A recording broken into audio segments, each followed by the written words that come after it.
So with adolescence comes a new kind of cognitive ability, according to Piaget.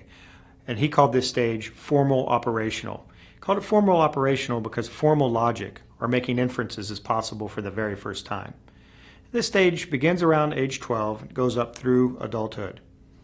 And the hallmark characteristic of formal operational thinking is the ability to think about abstract ideas and also the ideal.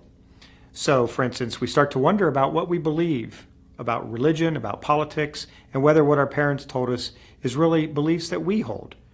We also get into gaming and avatars and fantasy because those things are about the ideal and the possible rather than the real.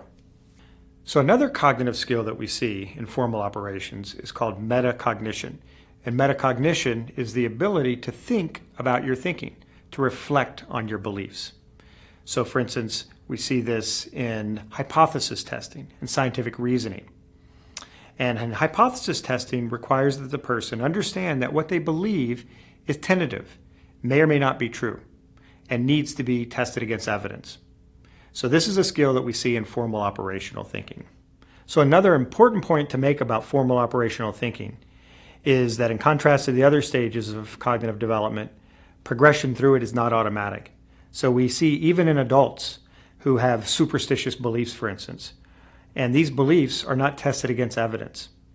And in fact, when you ask people for why they believe these things, like belief in UFOs or palm reading or astrology, they'll say, oh, I just believe it. It's just true. So just because you're an adolescent or an adult doesn't automatically mean you're thinking formally or scientifically or critically. So it's not just thoughts that are changing during adolescence, it's also your brain.